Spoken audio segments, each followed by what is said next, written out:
Hi lads and lasses, Morten Aastad here. Welcome to my channel. A long time ago, in a neighborhood not that far away, lived 7 and 8, later on 9-year-old Morten. And aside from all the other rock music that he liked and enjoyed, and briefly for a while there, a couple of years, alongside the Rolling Stones, Morten had a favorite band that he enjoyed listening to and collecting posters and records from, and that was the band Kiss. And having told this story many times,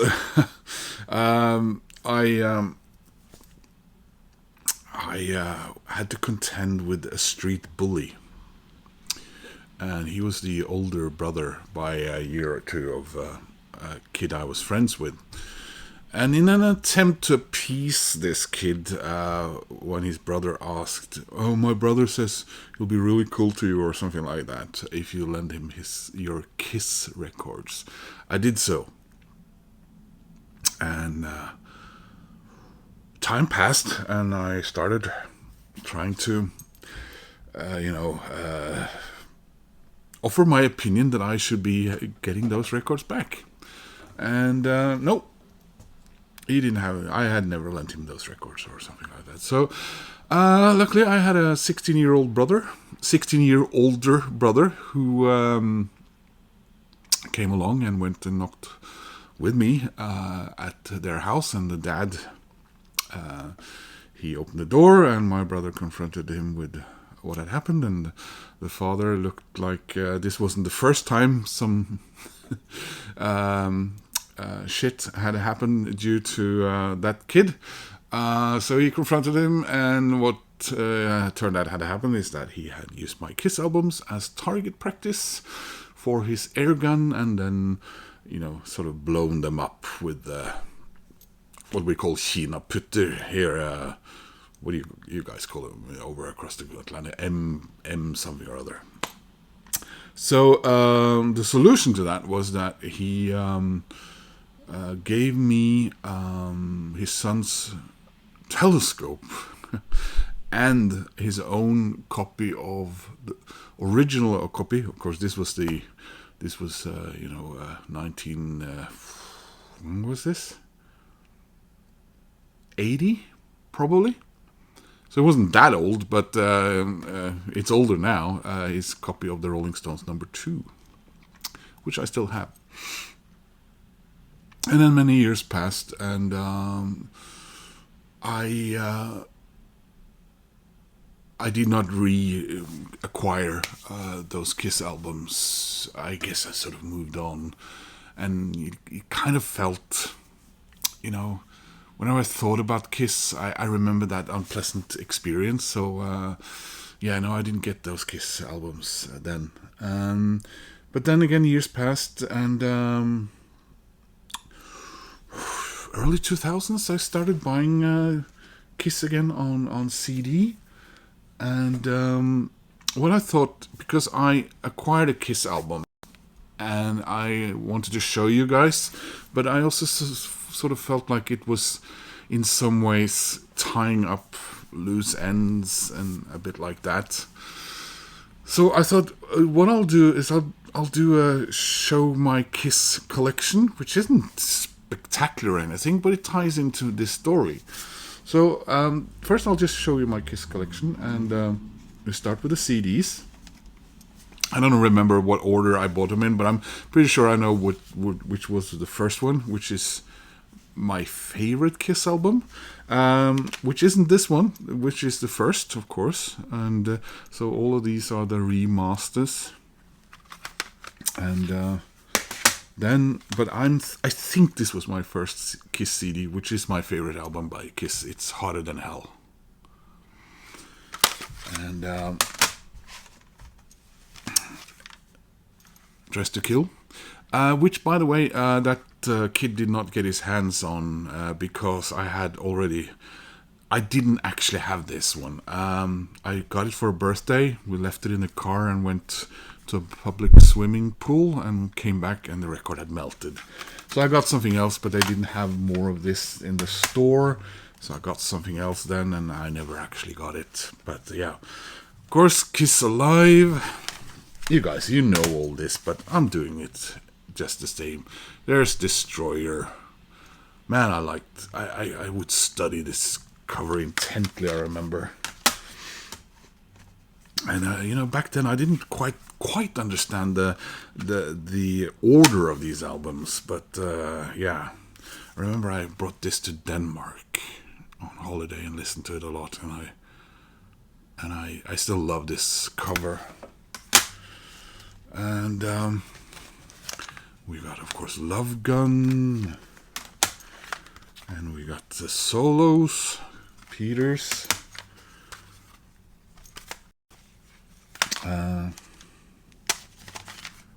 Ace, my favorite, and many others. Jeans, and my least favorite, Poles. And this one, which kind of annoys me because unlike the other Kiss, this one is a German CD, so it's got that German lettering. I remember I was so... This was probably one of the records that I played the most. I loved this vinyl of this, I remembered. And then, of course, also Kiss Alive 2, which we'll get back to in later. And then Kiss Dynasty. And what was then my last Kiss album, Unmasked. I remember this cartoon confused me a lot when I was a kid. Yeah. So I remember I had a friend in school who was also a big Kiss fan, and he had just around the time when I lost all my records and everything, had just gotten The Elder, but I never did. And going back to it when I sort of discovered it, being older and everything, because I had to only briefly listen to it in my friend's room. I liked it. And then we got Creatures of the Night.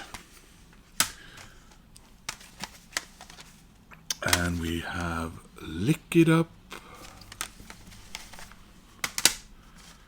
And when these records came out, I was more or less completely out. I didn't know what was going on with Kiss at this stage. Which is, in some ways strange, I guess, because I was into heavy metal when these came out, like Iron Maiden already and AC/DC and stuff like that. So I think, is this the last remaster? Yeah. So we have Made in the Shade, which someone reminded me that it's the only Kiss album that doesn't have the logo on the front. I think. We got Revenge. This is also one that I've enjoyed discovering in later years. And we got Unplugged, which I think is the last CD I've gotten, because I got this not that long ago. And of course, Carnival of Souls. And then we have Psycho Circus. And we have Sonic Doom. And of course the final album, Monster. Monster. Sorry, pissing off some Kiss fans there. And then even as I got these couple of last ones, I got a record player again, and I was starting to think, well, should I buy the Kiss albums again on vinyl? Relive those. And what happened is that I I ended up finding second-hand copies, and many of them are the same pressings that I once had. Many of them actually Norwegian pressings. So, although this one is obviously a German one, so I got this at the Rockefeller Record Fair here a couple of years ago, and this is actually a really good copy with an original sort of a price hype sticker. And then I found this, another very fine copy, and I think this is. You could often find out if it's a Norwegian copy, and there's a lot of them about because I found them in other countries. Because it will say Team Trick in a tiny logo on the cover. But here is, of course, one of my absolute favorite rock albums of all time, Hotter Than Hell. I loved Ace's, the early spaceman stuff he had when he had this. I thought that was really cool. Yeah, I love this album. I think I said. And this also finally got Dressed to Kill on vinyl, and I haven't melted it yet. So now this is one of the what do you call it? Exceptions to this. This is Alive, and I got this last year, I think it was. Yes, from a seller on the Norwegian eBay, Finn, and it is a 2014, I think, pressing of Alive, because whenever I found, a secondhand from back in the day, they were always either in terrible conditions or really, really, pricey. So I was very happy to get this, and it made me kind of wish that I had done that with a couple of other records. This is my copy of Destroyer, which is a very fine copy indeed. Even though it is secondhand from back in the day, and also my Rock and Roll Over, which I found at Lesehesten in Frederikshavn, and I think I established that this was a Norwegian pressing, and a very fine copy it was. One of my latest so far was this one that I found in Stockholm this summer, and the cover isn't all that good. I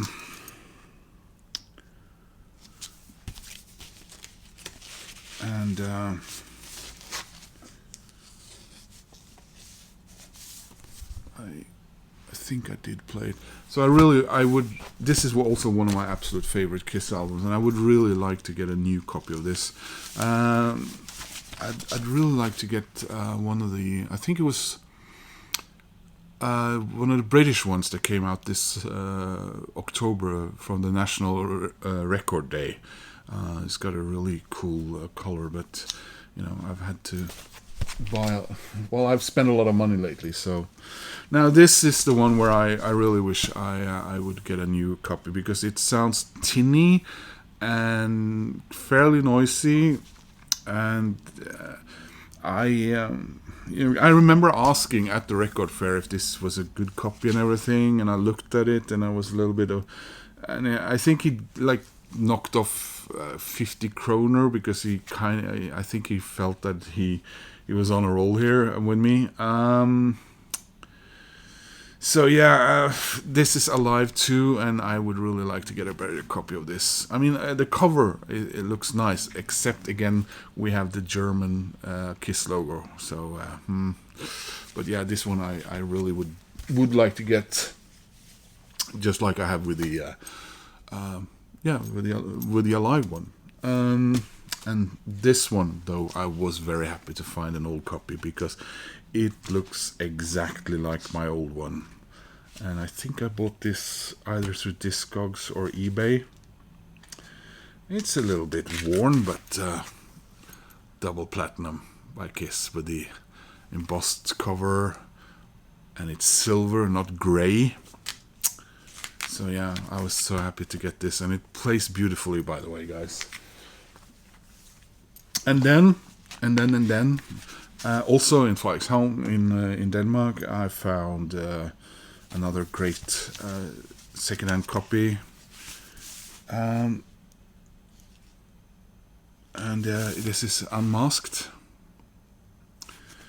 And a cool thing about it, if I remember correctly,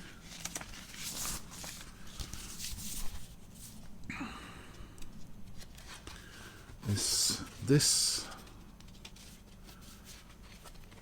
as old as this one is, it still has the poster.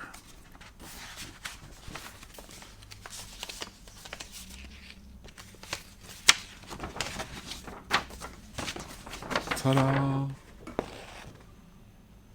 I got also in Denmark, and this one definitely has the Norwegian thing down here, I think it is. I got The Elder on vinyl, finally. And the last vinyl I've gotten, because I'm not really going, I don't think I'm going to get like Lick It Up and onwards on vinyl. That's not my Kiss. But here's Creatures of the Night, an old copy of that. And that's almost all she wrote until Saturday. Platekompaniet here in Oslo were doing Black Friday stuff, and they did that all week, where everything in the store of the vinyl variety was 20% off. And I had already spent money, too much money and everything, and then I went to a clothing store and got some stuff there because it was 40% off. So I got a brand new pair of jeans, even though I got a brand new pair of jeans like 3 weeks ago. Yeah, I thought, well, I might as well spend a little. Well, at least I get 100 kroner off this record. So I finally got Dynasty on vinyl. And this, as you can see, is one of those. Is it 2014? I remember I really liked this album back then. But of course, learning about a lot of things about this album in later years, how the disco thing was starting to creep into what they did. Was it Marauder who was asked almost to become the producer? And also, why is their back so boring? So you got Charisma, and I think the song that sort of made them sniff at the disco chalice was Peter Criss's Dirty Living. And you got Hard Times, I Was Made for Loving You, Magic Touch, Save Your Love, Sure You Know Something, X-Ray Eyes, and of course 2000 Man, originally written by Mick Jagger and Keith Richards, which I remember when I saw that as a kid, I was like, why does it say Mick Jagger and Keith Richards? I'm not sure I was entirely privy to what cover songs were yet then. Peter, of course, was a nightmare at this stage. Although I think he submitted 3 or 4 demos for these sessions, and I think one of them still exists out there as a bootleg, and the other 2 tracks ended up on his first solo album. But yeah, they only chose Dirty Living. Ace is really prolific on this record. He sings more than... he has 3 vocal duties here, I think. And Gene has 2. and Paul has 3, and Peter has 1. Yeah, so really a strong Ace Frehley record. So of course I didn't make any video about Ace passing, although I was very sad that he did, because when I was a kid, Peter was my favorite, and I loved the makeup, and I loved the drummer and everything. And I remember, because of course we didn't have internet then, and I didn't have access to fan magazines and stuff like that. So I remember watching videos around the time when I had Unmasked, and I thought, why did Peter change his makeup? I didn't know what was going on, so I didn't know that he had been replaced by Eric Carr. So I'll leave the shrink wrap on, because I am out of plastic covers. So let's have a look at what's inside here. Really looking forward to this, but the danger, of course, is now this is my first Kiss studio album in a new pressing. And apart from, well, Alive isn't new. It's studio. It's live. So now, of course, I'll be tempted to start. But Kiss records tend to be sold out. They're mostly about 11 years old by now, and you get these special editions and stuff, and they cost a lot of money. So, oh, look at that. Bad packaging. Yeah, so this is, looking at the cover, it's, yeah, this is Kiss, but the disco feel, I suppose, you get with this inner sleeve. And this was the first time, I think, if I remember correctly, that the Casablanca logo was replaced by a picture of the band, although it still says Casablanca down there. Now, as you might have seen, I do not have any of their solo albums on vinyl. A couple of reasons for that. First of all, I don't like them much, except the Ace Frehley one. And the ones that I find that are secondhand are usually in a really sorry state, and still some of them, except the Peter Criss one, I suppose, demanding a fair amount of money. I did have them back then. I had those 4 posters glued together on my wall. So, and there's one more thing that at least one more album that I had, which I haven't replaced, and that was the best of the solo albums, which I think might have been a couple of other European countries, but I think it was mostly a German pressing, because I never seen it without the German logo. Correct me if I'm wrong, which I'm sure some of you will do often during this video. Here we go. Nice, cool poster there, which is the one picture from the label.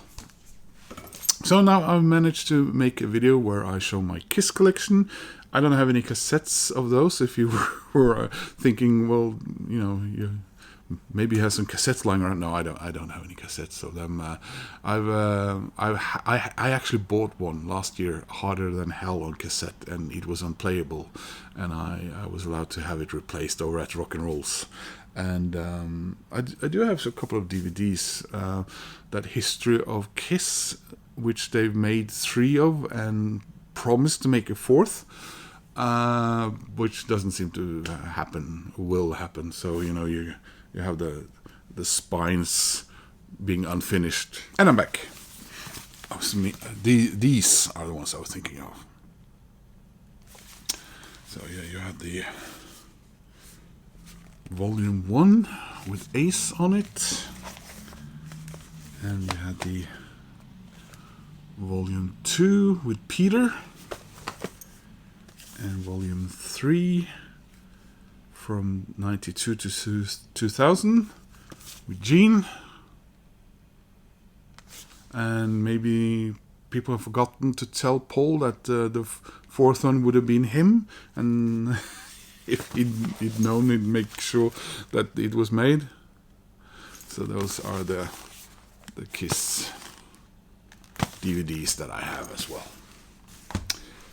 So that was it. Hope you enjoyed my little walk down the memory lane, and I wouldn't call it completion time as such, but it